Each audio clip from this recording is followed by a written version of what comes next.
Welcome to मोटा भाई market. आज हम बात करेंगे फॉरेक्स के बारे में। फॉरेक्स में कैसे ट्रेड किया जाता है, क्या होती है सारी चीजें फॉरेक्स की, उसमें मेजर पेयर्स कैसे हैं, उनमें लिक्विडिटी कैसे होती है अच्छे पेयर्स में।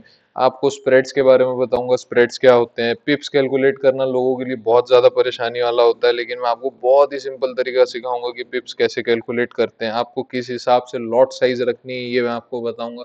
बहुत ही सारी सिंपल सिंपल चीजें हैं, तो चलिए शुरू करते हैं। फॉर एग्जाम्पल मान लीजिए डॉलर इंडेक्स है, ये भी फॉरेक्स का है। यूएसडी जेपीवाई भी फॉरेक्स का है, यूएसडी कैड भी फॉरेक्स का है, लाइन से लगे हुए हैं। जितने भी यूएसडी वाले पेयर्स होते हैं उनको हम फॉरेक्स के मेजर पेयर्स बोलते हैं। आप गूगल में सर्च करेंगे कि मेजर पेयर्स कौन से होते हैं फॉरेक्स में ट्रेड करने के लिए, आपको मिल जाएगा। उसमें सबसे अच्छी चीज जो होती है, जहाँ पे लोगों को ध्यान देना चाहिए, वो है डॉलर इंडेक्स। आप वहाँ पे ट्रेड करो ना करो, लेकिन डॉलर इंडेक्स को आपको हमेशा ध्यान में रखना है। डॉलर इंडेक्स क्या है? डॉलर की वैल्यू बताता है कि डॉलर ऊपर जाएगा या नीचे आएगा, या कैसा चल रहा है अभी बाजार डॉलर इंडेक्स का। ये सारी चीजें बताते हैं। इसमें स्प्रेड होता है बहुत ज्यादा, क्योंकि लोग जनरली इसमें ट्रेड नहीं करते। लोग इसमें सिर्फ और सिर्फ इसलिए रखे रहते हैं कि इसका समझ में आए कि ये ऊपर जाने वाला है या नीचे आने वाला है। अब ये ऊपर कब जाता है? डॉलर इंडेक्स ऊपर तब जाता है जब डॉलर में स्टेबिलिटी हो, यूएस में पैसे का इनफ्लो आ रहा हो, तब ये ऊपर जाता है। अब ये नीचे कब जाता है? जब इनस्टेबिलिटी आ जाती है, सरकार किसकी बनेगी, क्या बनेगी, वो कौन से नियम जारी करेगा, लोगों को पता नहीं होता है, तो इस वजह इसमें गिरावट आती है। अब ये दूसरों को कैसे हेल्प करता है? जैसे यूएसडी जेपीवाई हो गया, यूएसडी कैड हो गया। अगर डॉलर इंडेक्स ऊपर जा रहा है तो यूएसडी जेपीवाई और यूएसडी कैट भी ऊपर जाएंगे, बाकी दूसरे पेयर नीचे आएंगे। अब आप ये याद रखिए, यहाँ से वनडे में देखिए ये ऊपर जा रहा है, थोड़ा सा नीचे आया है। अब आप इसको यूएसडी जेपीवाई में देखेंगे वनडे में, आप इसको यूएसडी जेपीवाई में वनडे में देखेंगे ऊपर ऊपर ऊपर ऊपर, फिर ये नीचे। अब आप इसको यूएसडी कैड में वनडे में देखेंगे, ये देखिए, क्योंकि डीएक्सवाई ऊपर जा रहा था, इसलिए यूएसडी जेपीवाई और यूएसडी कैड भी ऊपर गया। बहुत सिंपल सी चीज है। हमेशा काउंटर ही चलेंगे ऐसा जरूरी नहीं है, कभी कभी अपने सेंटीमेंट से भी चलते हैं, लेकिन लगभग लगभग आपको एक प्राइस एक्शन मिल जाता है कि अगर डॉलर इंडेक्स बुलिश है तो जिस भी पेयर में यूएसडी पहले है तो वो लगभग लगभग बुलिश होगा। अब जहां पे सेकेंडरी है यूएसडी, डॉलर इंडेक्स बुलिश है, तो यहाँ पे अगर हम देखेंगे यूरो यूएसडी का पेयर, तो वो वीक हो जाता है।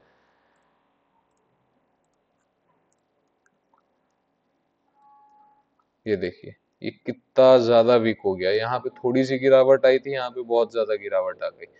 जीबीपी यूएसडी देखेंगे, यहाँ पे और ज्यादा गिरावट आ गई। थोड़े थोड़े उसमें अगर हम देखेंगे तो आपको पता चलेगा कि ये कैसे एक दूसरे के साथ चलते हैं। वो थोड़ा सा ऊपर काउंटर गया था, ये देखिए, ये थोड़ा सा ऊपर गया था, ये नीचे आया है। हम डेट के हिसाब से मिला लेते हैं। ये आप देखिए 20 जनवरी 2025 का बहुत ही बड़ी रेड कैंडल बनी। अब इसको हम यूरो यूएसडी में कर देते हैं। 20 जनवरी 2025।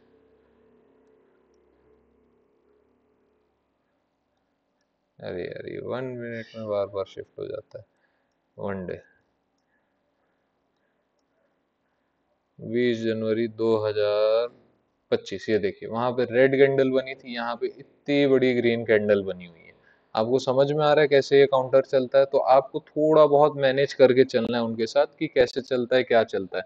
सेकेंडरी में यूएसडी है, अगर डॉलर इंडेक्स बुलिश है तो जिसमें सेकेंडरी यूएसडी है वो बेरिश हो जाएगा। अगर डॉलर इंडेक्स वीक है तो सारे जितने में सेकेंडरी में यूएसडी है वो ऊपर जाने लगेंगे। As simple as that.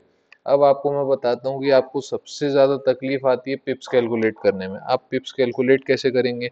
और अलग अलग जगह अलग अलग पिप्स होते हैं। अब पिप्स मूव कैसे करते हैं? अगर आप एक्सयू यूएसडी मतलब गोल्ड, गोल्ड में अगर आप मूव कर रहे हो, तो यहाँ पे जो आपको ये दिख रहा है 258, तो बहुत मोटा हो गया। यहाँ पे जो आपको दिख रहा है ये 258, जब ये 258 से 259 हो जाता है, तब आपको मिलेगा 10 पिप्स। बहुत ही सिंपल सी चीज है। अब यहाँ पे अगर आप इसको यूएसडी जेपीवाई में देखने जाओगे, यूएसडी जेपीवाई में अगर हम देखते हैं, यूएसडी जेपीवाई में जब ये वाला पॉइंट, ये 0.619, जब आपका 0.619 719 नहीं, 7 यहाँ से 30 पॉइंट और ऊपर पकड़ लो, 7620 मान लो। जब ये 750 हो जाएगा, 150.750, तब आपको यहाँ पे 10 पिप्स मिलेंगे, क्योंकि यूएसडी जेपीवाई में 10 पिप्स अगर पॉइंट के हिसाब से कैलकुलेट करोगे तो 130 लगभग लगभग वहां पे 10 पिप्स होते हैं। अगर आपको 130 पॉइंट मिलेगा तब आपको 10 पिप्स मिलेंगे। बहुत ही सिंपल सी चीज है। अब यहाँ पे आपको क्या करना है, अब यूएसडी जेपीवाई में देख लिया, अब हम देखते हैं यूएसडी कैड में। यूएसडी कैड में जब आपको ये 4669 दिख रहा है, ये 4669, तो जब ये 669 जो है ये 769 हो जाएगा, तब आपको मिलेगा यहाँ पे 10 पिप्स। आपको समझ में आया? पॉइंट के बाद वाले इस वाले एंड को नोटिस करना है। हर किसी में पिप्स अलग अलग तरीके से चलते हैं। जब आप धीरे धीरे ट्रेडिंग करना शुरू करेंगे तो आपको नॉलेज आते जाएगी कि ये पिप्स काम कैसे करते हैं। यहाँ पे पिप्स की वैल्यू अलग है, जीबीपी यूएसडी में पिप्स की वैल्यू अलग है। 1 के आगे जितने भी पॉइंट वाले वो लगभग लगभग मान के चलो, ये 1 है, ये यहाँ से 10 रुपीज जाए, यहाँ से ये 100 पॉइंट्स घूमेगा तो आपके 10 पिप्स हो जाएंगे। यहाँ से ये 100 पॉइंट घूमेगा तो 10 पिप्स हो जाएंगे। यहाँ से ये 100 पॉइंट घूमेगा तो 10 पिप्स हो जाएंगे। मतलब आपको समझ में आ रहा है? जीबीपी जेपीवाई में ये 100 नहीं, ये घूमना चाहिए 130 पॉइंट, तब आपको जेपीवाई वाले पेयर में 130 पॉइंट घूमेगा, तब जाके आपको 10 पिप्स मिलेंगे। यहाँ पे तो स्प्रेड बहुत होता है, तो ये छोड़ दीजिए, ये भाव टू भाव चलने वाले की मतलब यहाँ पे पिप्स का कैसा है कि अगर आप एक लॉट लेते हो डायरेक्ट 1 लॉट, तो ये $1 घूमेगा तो आपको $1 का प्रॉफिट लॉस दिखाएगा। 0.1 लेते हो डायरेक्ट तो आपको एक मतलब $1 लेते हो तो $10 का दिखाएगा। 0.1 लोगे तो $1 का दिखाएगा। 0.01 लोगे तो एकदम नेग्लिजिबल प्रॉफिट लॉस दिखाएगा। अब आपको ये चीज समझ में आ गई कि ये घूमता कैसे और आपको पॉइंट्स कैसे, पिप्स कैसे कैलकुलेट करने होते हैं। सिर्फ और सिर्फ आपके जो गोल्ड है, गोल्ड में आपका जो जाएगा वो ये जाएगा कि गोल्ड में ये इसके हिसाब से चलेगा, यहाँ ये 858 के हिसाब से। अगर आप यहाँ पे देखोगे यूएसडी जेपीवाई में तो 619 के हिसाब से चलेगा। यूएसडी कैड में 44 को हटा दो, 669 के हिसाब से चलेगा। यूरो यूएसडी में 750 के हिसाब से चलेगा। मतलब यहाँ पे ये जो दो वैल्यू है इसके बाद वाले जो घूमेंगे उसके हिसाब से चलेगा। अगर ये 3 से 4750 हो जाता है तो आपके 100 पिप्स बन गए। आप इस बात को ध्यान रखिएगा। यहाँ से ये सारी चीजें हो गई, इसको यहाँ से डिलीट कर देते हैं। अब मैं आपको सिखाता हूँ कि बहुत ही सिंपल सी चीज क्या होती है, जो आपके स्प्रेड्स होते हैं। वो स्प्रेड्स कैसे काम करते हैं? स्प्रेड आपके काम करेंगे जैसे ये बिटकॉइन है, मैंने यहाँ पे एक प्रो अकाउंट लेके रखा है, यहाँ पे आपको ये स्प्रेड दिख रहा है। ये स्प्रेड जो होता है वो उनके ब्रोकरेज चार्जेस होते हैं। यहाँ से अगर मैं इसको यहाँ से अगर मैं इसको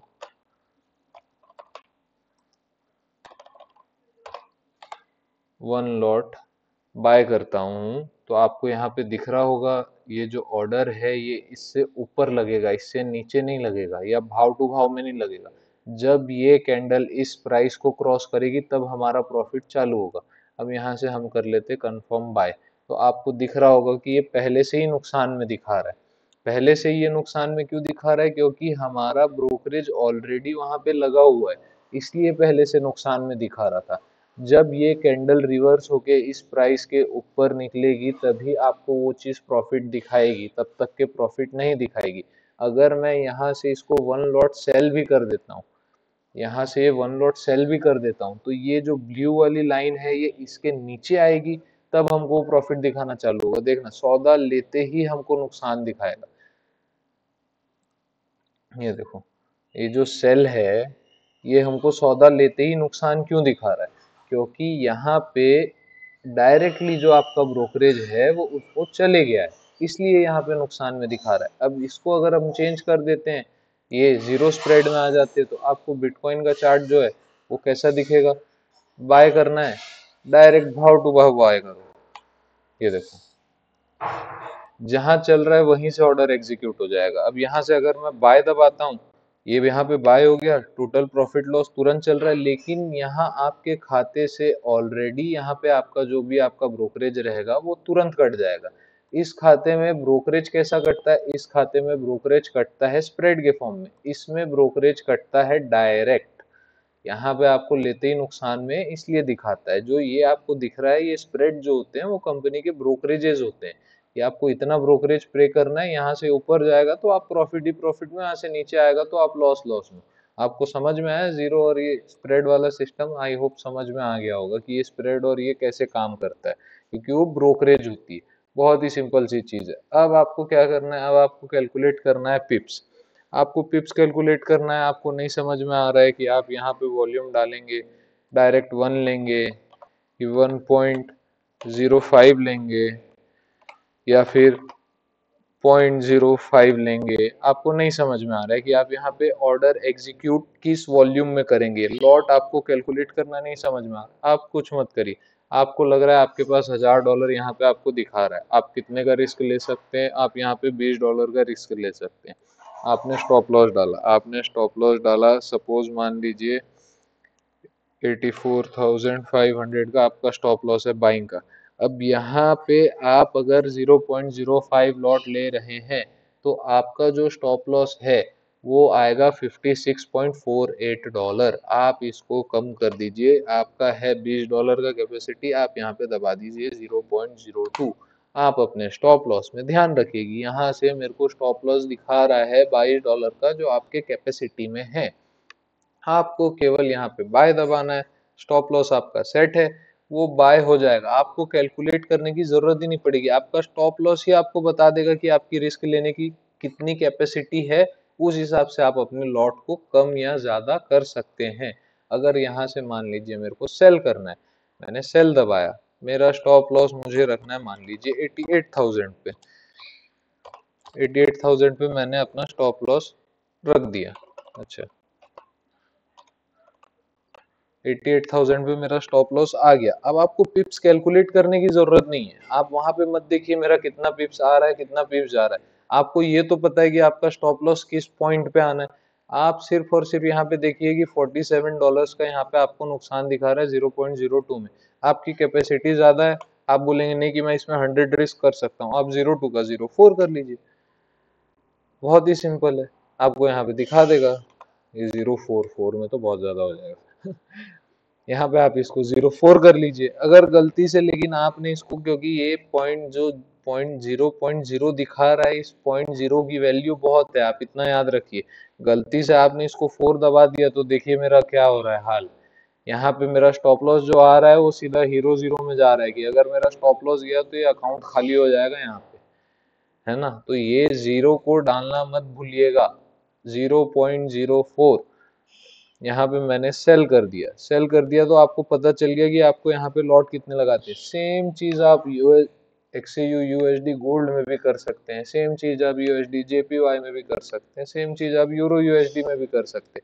आपको स्टॉप लॉस कैलकुलेट करने की जरूरत ही नहीं पड़ेगी, ना आपको पिप्स कैलकुलेट करने की जरूरत पड़ेगी कि पिप्स के हिसाब से लॉट साइज डालूं, कैसा करूं। आप वहां पे लॉट साइज डालिए, स्टॉप लॉस लगाइए, जैसे आपको लगा कि हाँ स्टॉप लॉस मेरा बड़ा है या छोटा है, कैपेसिटी कम है ज्यादा है, आप उस हिसाब से अपने लॉट को चेंज कर लीजिए। यहाँ पे हम अपना फोरेक्स का वो समाप्त करता हूँ बस, आज इससे ज्यादा और नहीं।